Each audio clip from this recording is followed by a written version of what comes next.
Hello, everyone. It is me, Mouse Chris, and we are back with another weight update video. Anyway, last time we stopped on August 7th, and it is now August 18th. So it's been 11 days, right? And we've made some progress. Very good progress, right? So, um, if we go ahead and take a look here, you can see here we have shot down from 196.5. Oh my god, that's my girlfriend calling. Anyway, we've gone down from 196.5 to 192.3. She's gonna see that. So we've gone down 4 pounds, right, in 11 days. And so that's pretty good. That's okay. Um, and Now, one thing I want to go and point out here is that it may look like this is a plateau, this whole thing, but this is actually not a plateau in my view. Um, because what this actually is this is like going up and down and up and down, and not having like a concise thing to latch onto and just go like, oh hey, um, you you have a plan, right? But yeah, and I have a couple more plans for how I'm going to be continuing to go down. Otherwise, I think we're just going to end up going back up again. um, so, change number one. On Amazon, I have bought a meat grinder, and so in a little, I think it's on the 21st, it will get here. And that I'm going to be using to grind up chicken, specifically chicken breast. Um, because one of the things that makes chicken honestly a bit annoying is cooking it, cutting it up, and chewing it. It's a bit annoying after a little while, right? I think grinded up chicken would be so much better.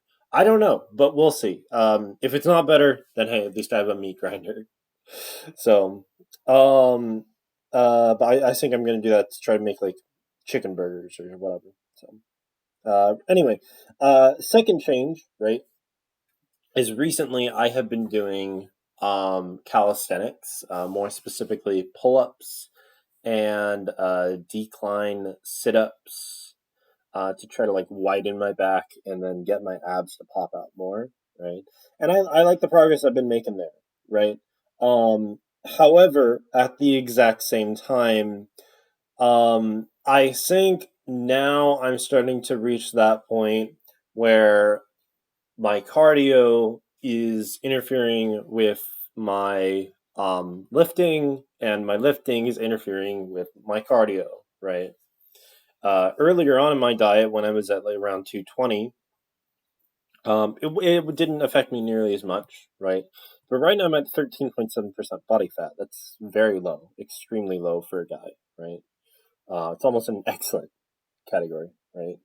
So, um, and so what I want to go ahead and start doing here is throughout the week, I'm going to be mainly doing cardio, um, alongside with everything else I'm doing, right? And I'm also going to be doing one other thing, and that is I'm going to be taking myself to failure, right? And bear in mind, when I was around 220, I very much took myself to failure a lot, right? It's only been recently where I've actually been stopping doing that, and that is because I have been doing, what's it called? Hypertrophy training. That's the word. Um, and so I haven't really needed to take myself to failure all the way, right? But at the same time, because I'm dieting, hypertrophy training isn't as optimal as it would be, right? So I'm still going to do hypertrophy training. It's just I'm not going to be doing it nearly as much throughout the week. And at least I'd say 2, maybe 3 times a week, I'm going to just get on the bench press and go all the way to failure, all the way. And that can help me sustain my bench press, because that's another thing. My bench press actually has gone down. Although you guys will see that later when I show you guys the video of the. Well, you'll see it. You'll see it. I'm very proud of myself. Right, super proud of myself. But you'll see that video later. But there's a particular reason for that. It seems that there has been evidence to suggest that when you take yourself all the way to failure, you lose more body fat, right? Now, I don't know what the actual source of this was, right? I was watching like a YouTube video on this, and I didn't bother looking up the source, right? I was too lazy to. So take it with a grain of salt, right? They were looking at stomach fat specifically, and no, you can't spot reduce stomach fat, or well, at least for the the vast most part, you can't really do anything like that. But they were still looking at stomach fat, and ultimately, stomach fat is a part of your body. It's going to get reduced with as long as you're reducing your fat at all. And what they noticed is that if you took yourself to failure, then you would reduce more fat than normal people, right? And that actually makes a lot of sense, right? Because if you're thinking about the evolution of the human body, it's most likely that, like, for the only specific things that you would really need to tell your body that it needs to start losing fat is situations where you need to make yourself lighter, so go yourself to failure, or running more, right? And that is that's basically what I'm going to be doing, right? Is I'm going to be doing more heavily honing in on cardio, taking myself to failure, and just continuing my diet. So, but that'll be it. And I will see you guys later. Hope you guys have a great rest of your day.